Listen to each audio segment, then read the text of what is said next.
everybody. Welcome. We're so excited that you're here tonight to be a part of a very empowering week. We call it Africa Week for a reason because it is celebrating our motherland, it is celebrating our heritage, it is celebrating our mouths were maple trees, everlastingly tapped for our oozing sap, but no one was there to taste how sweet. Locally planted, locally grown, locally harvested, and then locally thrown. Our words were projected into crowded classrooms, coffee shops, and auditoriums, but no one was there to hear how strong.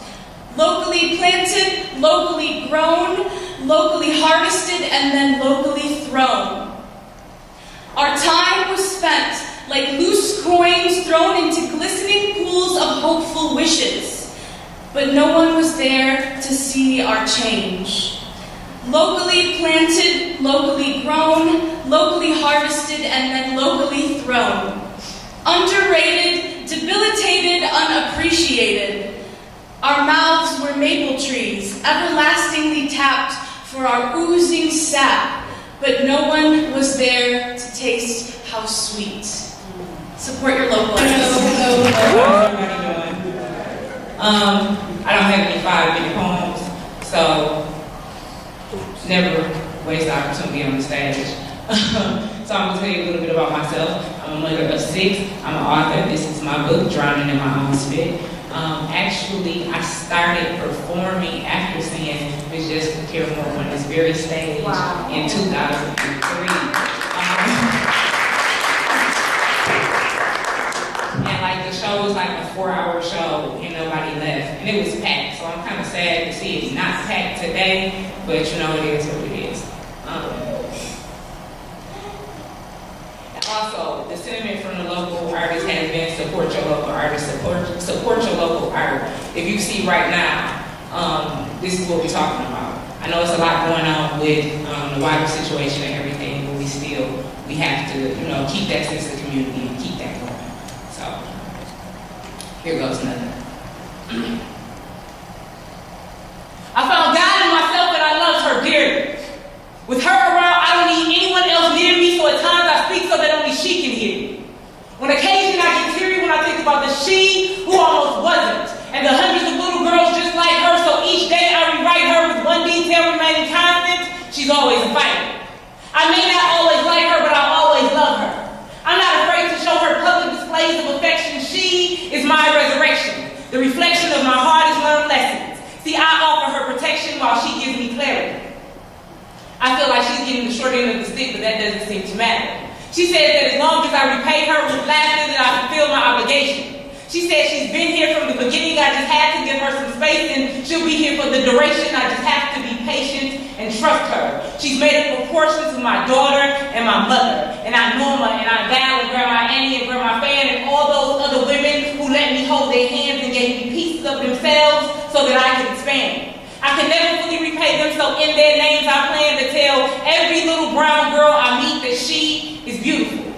Give them first-hand accounts of what this world can do to you and teach them how to fight through it. I'll show them that happiness is replenishable, but it's up to them to renew it. No one can give it or take it. So sometimes the best battle plan is to be still and patient.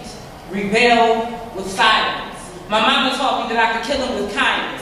My daughters taught me about love and its definite blindness, and that I am definitely a demonstration of how the divine dwells within each person.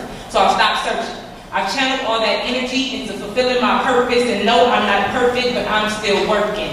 And maybe one day I'll scratch the surface. Thank you. There is no better time than now. This is for the local poets, writers, actors, musicians. There is no better time than now.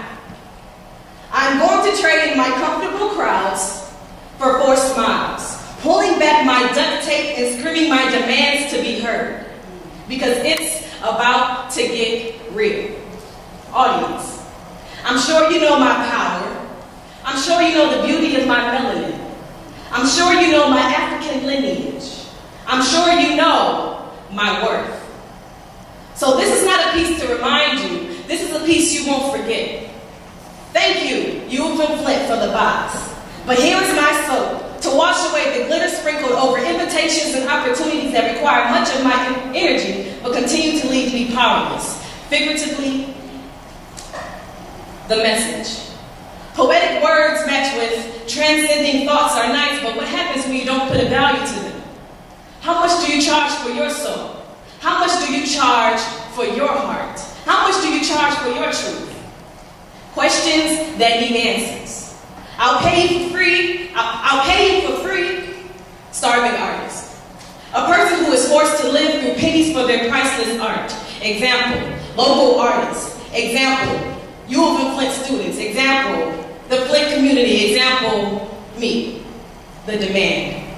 Understand the underpaid. Locate the locals. Locate the locals. Please allocate for the locals. The lesson. You can tell a lot about the progression of a community based on how much they give back to their people. Do not be blinded by the sprinkles over your pre-cut cakes. Ask the bakers, how are they doing? What about Flint and its people? We need more soil. We need more water. We need more seed sown. Take us seriously, and so will they. Support your local artists.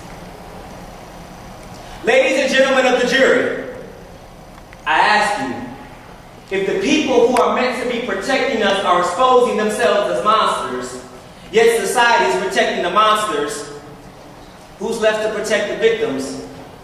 Who becomes the guardian of our skin? Who becomes responsible for our sins of being born light, dark, brown skin type, black, who has our backs tracked? We carry this entire country on our backs and never got a thank you, never got a proper pat on our backs tracked. We're running for freedom, running for equality, running for a chance to be seen as human, but we can't tell the difference between finish lines and lifelines because the shades of gray all look the same anyways. How to get away with murder, America? You are a liar and a fraud.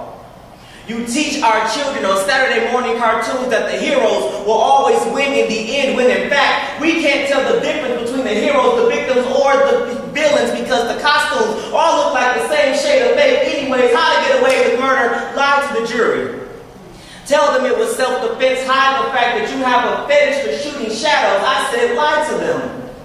Tell them you've made a poetry out of Miranda rights. Remind them that your First Amendment right only guarantees you freedom of speech, not freedom to breathe. So us telling you that we cannot breathe means everything and nothing, because honestly, that's just one less nigga buying Skittles at your liquor store. One less nigga on the subway home ready to marry the love of his life. One less nigga ready to wife somebody's daughter, make an honest woman out of her. It's always one less nigga. Stop making story problems out of our lifelines, Your Honor. I'm sorry. I do not need to be held in contempt of court, but if I may question the witness, just one second. Officer, since when did walking home look suspicious? Since when does it take a misplaced spine before I get medical attention? Since when do I have to wear a bulletproof vest to a pool party? Since when do I have to walk down the street and wonder how many breaths I have left because I cannot breathe? How to get away with murder? Discredit the witness, or rather kill the witness, then assign him his alibi officer. How do you sleep at night, knowing you spent your shift shooting shadows and managed to get away with it? Knowing that you spent your shift dismantling angels before they had a chance to earn their halos, officer. What about your badge gave you the power to play God with no Jesus left in you? What about your badge gave you the power to be another empty shell of an authority figure, officer? How do you figure that the only way you gain respect is to pump it into the hearts of the people you are meant to be protecting anyways? We will rest our case, Your Honor. But before we go, if we may address this grand jury just one last time, if nothing else, America has taught us one thing, one very important thing. And it's how to get away with murder. It's very, very, very simple. How to get away with murder. Be right. And hope to God that it is white enough to matter. I love this book. Wear it out with words. Just the camera over it. The glass on the streets is broken. And so are the people. And so are our homes. And so are our hearts. Everything is shattered. Everything that cemented our dreams is fragmented. It seems we've been unraveled. never having traveled past the things that those pieces bring, because they were our only means of being and our only means of fleeing these rocky roads where even the mellow is hardened, because in every taste there is a hint of almond, crushed and covered in sweet chocolate, but frozen and stiff, in order to hold ourselves together, preserve who we are. But thus far, the temperature of this atmosphere has melted our resolves and intensified our fear, dripping a little of us there and spilling the rest of us here. So all you see is this watered down version of what we're supposed to be, pushed through factories and then mass produced and then induced to offer up our youth, but our loyalty has only gone unrewarded. It has only afforded us a debilitating cancer that continues to spread, forcing us to amputate our legs and our breasts. How can we nurse our children from flat chests? How can we get upset when they refuse to digest the poison we dress up as an education? We put suits on drooling bums, plaque and nicotine eroding their gums, putting a putrid, pungent scent on every word they emit, and they reek of lies and alcohol and stories of exaggerated success that's mediocre at best. And we equip them with a question-proof vest, a 9mm lesson plan, and one set of instructions: fire at will, kill any spirit they have left, and choke their dreams to death, or at least into the pressure around their necks, turn some blue and others red. Either way, they end up dead, and the streets are broken again. When we place our children in, when we shovel over the memories, hoping for something beautiful to grow, when we all know we only reap what we sow.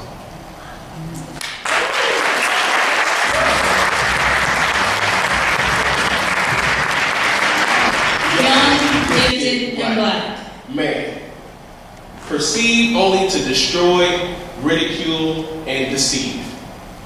On paper, I should have 2 strikes, 2 baby mamas while crusading the streets. Bred to fight a war against myself.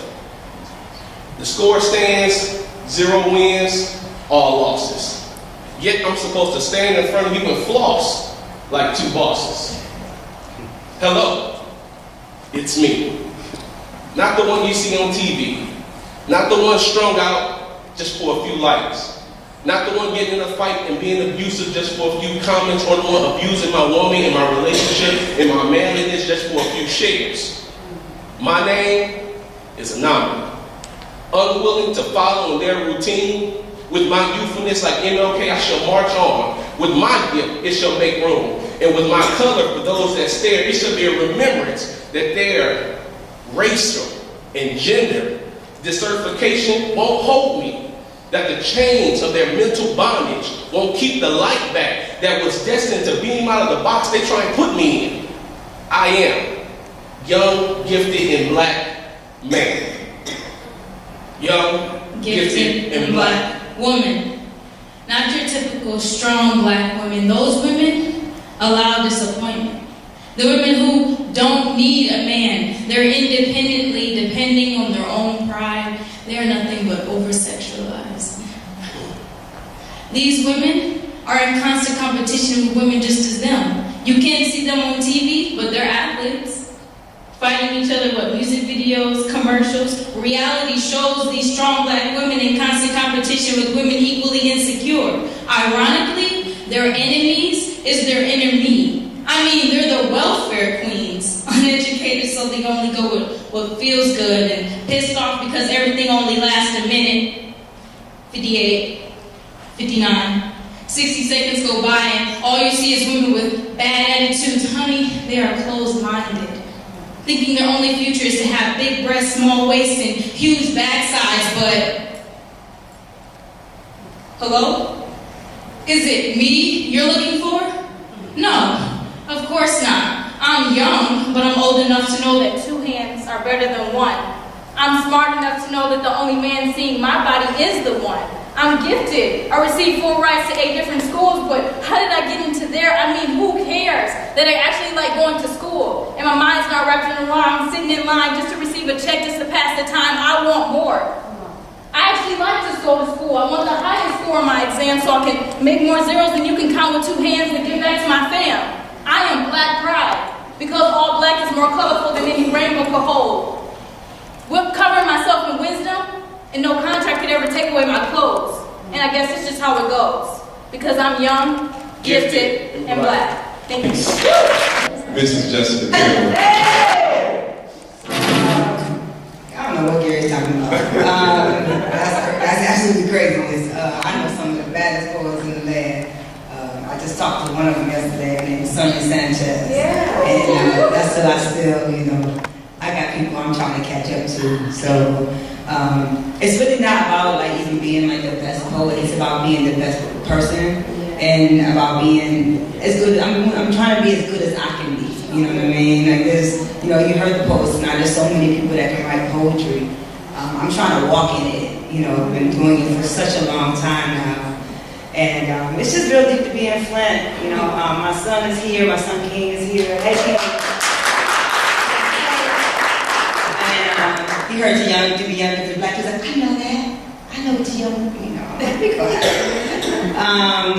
But his grandmother is here, so he has about over 20 cousins, first cousins in Flint, and aunts and uncles, and so our family is here. So Flint has always, been, it's just an extension of where I grew up on the north side of Detroit. It's no different, and we 50 miles from the same water crisis. But it really, I spent the last few hours with my mother-in-law, and she's she's hard. She's on the north side, like it was heartbreaking for me to be in the house and see water stacked up in the living room and me bringing her water, and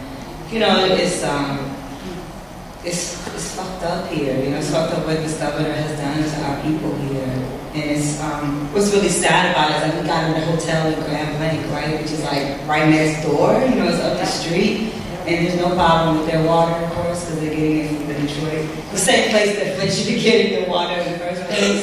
But that this has been allowed to happen, this environmental racism that we are dealing with here in Flint. Because that's what it is. It's a form of genocide. It's on purpose. It's because 65% of the people in the city of Flint are black, and the rest are poor white folks. And so poor white folks are just niggas, and so they don't care about them. They don't care about us, and it's just what do you do? Because it reminded me of being in New Orleans. I remember like telling people like, why aren't you leaving here?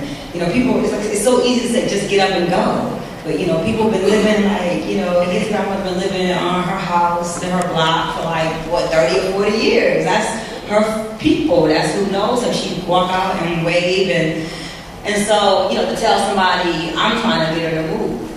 Which is what they want you to do, because it's all set up so that y'all can move, so the white folks can move back in Flint. I mean, we already know that's what it is. They're trying to, it's a land grab in Detroit, and it's definitely what's happening here. Why the governor and whatever hellish behind the scenes thing decided that he was going to poison an entire city and her children and their children's children, I do not know. But, so I'm happy to be here. Poetry is a healing language. I don't know if we can't heal problems with bows, but for it to just come down to water is real sad for us. Sad for us as a country, that we don't have adequate water in America. Doesn't that sound crazy? So I'm gonna read some poetry. I want to start with my 5th book is coming out this year. We Want Our Bodies Back. More Black Press.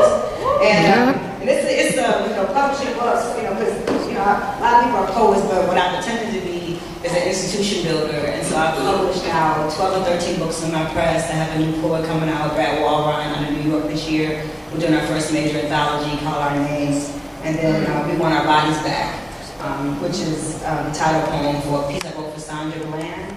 And I think it's a crazy poem to kind of start with Gary, but I just feel like let me just do it. And it's kind of an intense piece, but I feel like I need to do it. So, here I go. So this is for Sandra. Y'all know Sandra Bland, right? Yes. We want our bodies back.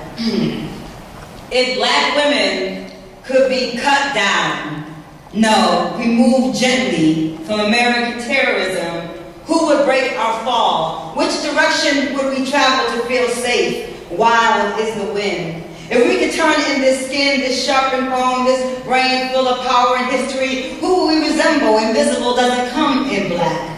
How many nervous breakdowns? How many funeral black dresses? How many fibroids? How many nooses? How many of our bodies must be raped, cut into pieces, burned inside garbage bags, buried? How many of us blossom a beautiful tree of life and pray their pride isn't cut down the middle, reduced to trunks, or a close friend doesn't die climbing their limbs, attempting to simply grow outside the gritty soil they were planted? I put a spell on you. Holly hobby ovens, Girl Scout cookies and Barbie dolls. Don't prepare our revolutionary daughters born with cakes and wings to have a pig's knee pushed into their backs. Girls raised by wolves, taught to disappear, to be quiet, to not talk about it. How much black breath is allowed space in the state of Texas, a place that has sucked the life out of countless, miscounted, uncounted, brown, poor women die here. I got life. Sandra Bland got the death penalty for a traffic stop. Her body was 28 years young. How to make sense of our bodies burned by cigarettes, bodies smoked out their own neighborhoods, bodies with abandoned lungs and hearts, bodies mistaken for women when they are still girls. How do we construct a survival guide, a poem for our daughters' bodies without throwing up our breakfast? How do our mothers' bodies not implode after telling our sons to comply, to not speak, to keep their heads down, to allow their bodies to be dragged by racist police? Jim Crow ain't never flown with this much wingspan. Eagles running for safety now, for the reach is deep and southern and Midwest, shadows the east, lands in the west. Texas, you will always be Mexico in denial.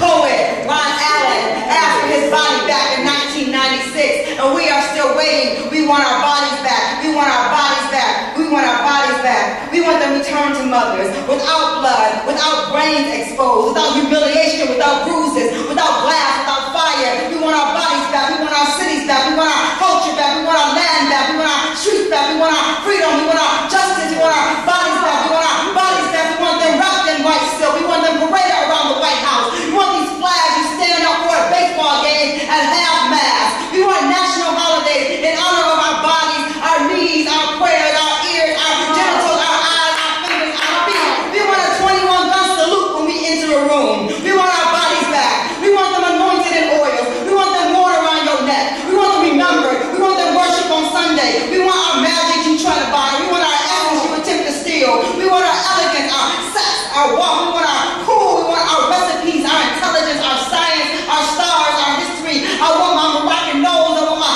holy water breast. I want my Maasai legs. I want my alien arms. I want my Ivory Coast mouth. I want our breath back. I want our time back. I want your foot off our girls' backs. I want all your badges back. I want you to evaporate into dust like swatted moths. Don't cut me down for the noose. Let my legs dangle for the devil. What a spectacular magic show. Why you turn the cameras off? Why you turn the cameras off? This is a simple ballet. You got front row. This is your venue. This cell, this hole is no one's home. There's no place for a woman to die. You probably never heard of Judith Jameson, Catherine Dunham. Oh, we know how to get our legs in the air. We know how to elevate and use our bodies to tell a story of middle passage, of survival, of lynchings. You have always loved our bodies under your control. Don't you touch me. Don't you take me down, murderers. Don't you touch my body. Don't touch my music. Don't touch my patience. Don't touch my car door. Don't come near my window. Don't talk to me in that tone. This body of work got work to do. I'm resurrecting my body in new forms daily. Watch for me in your deepest sleep. Black's the color of my true love's hair. Listen for my songs. Watch for my walk. Listen for my voice. My black girl attitude. Watch my body resist your death traps. Watch me rise. Watch my rebirth. Watch us rise up from this new Jim Crow. From these new unspoken apartheid laws. We want our bodies back. We want our bodies back. We want to take them, protect them, raise them, remember you.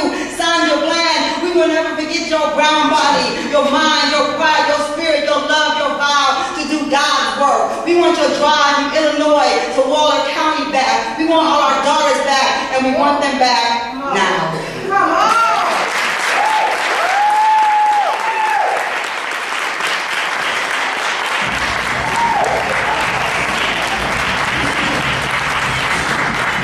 Alice Green, when I was like 17, 18, I was out there from Alice Green, thinking I was doing something. Amadou Diallo, in the streets with my first son, in New York City, just pounding the pavement.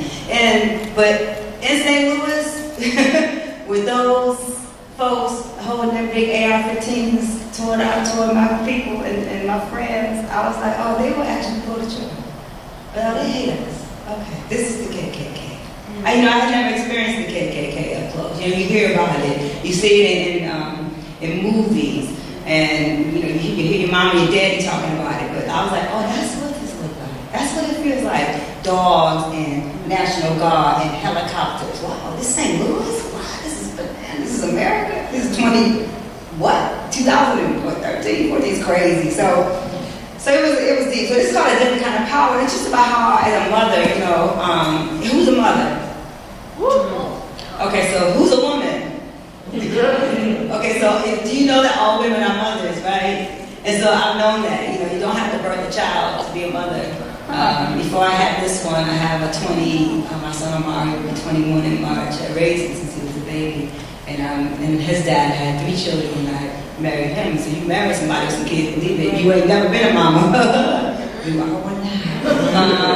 And beyond just people's kids, because you dating or marrying them. I mean, our children, it's not the children who need you. So if you have not given birth, but you feel like you're young and you can't be a mom yet, it's not true. It's not true. You're born mothers. So a different kind of power is about how I want to raise my child to not be, so in this violent world, this violent ass country we live in, we're having to tell our sons different things, because boys are always made like they have to fight and be tough, and I have a different approach when it comes to my child. I will choke him up, I'm just saying, but I think he should be able to be human, I dream of a place where I can simply raise my native son to be human. To love music, to make art, to follow love, and to make things he loves with his hands. I am not urban fiction. My blood is blue and tastes sweet as a Huntsville watermelon.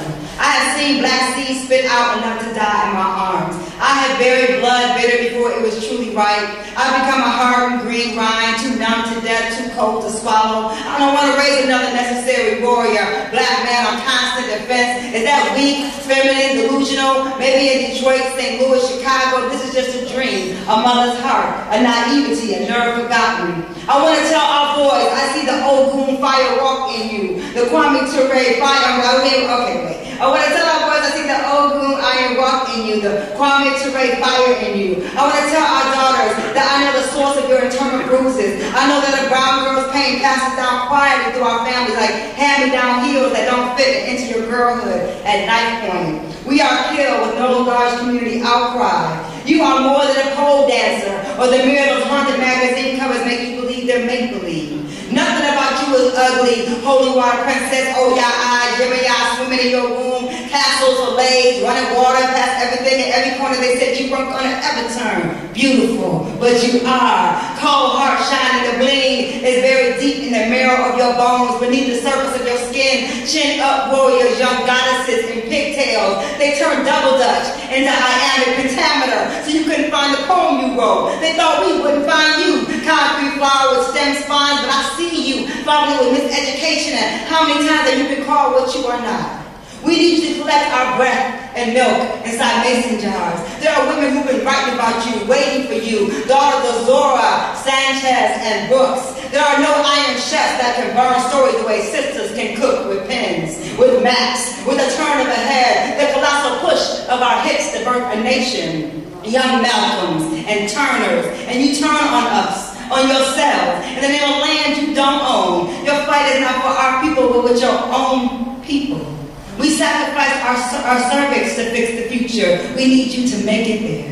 You are the masters of this universe, the imagination of Octavia, the truth of Sojourner, collectors of butterflies and cocoons just waiting to happen. I was 17 when I realized I could save the lives of all my boys by closing my legs and making them love me. Wait, I was 17 when I realized I could save the lives of all my male friends by closing my legs and making them love me enough so they would listen when I said, no, you cannot go shoot up that house with your boys tonight. I need you to stop chasing death.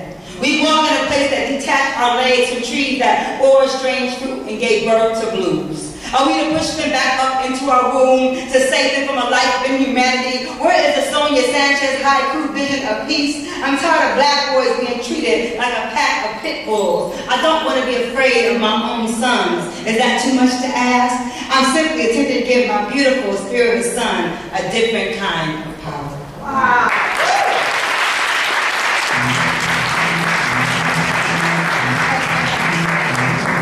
Y'all right? Yeah. Right, so let's do this. So y'all heard of apartheid, right? We know what apartheid is? Mm-hmm. Right, so when I traveled to South Africa, I've been there twice now. It was really a deep experience for me. We have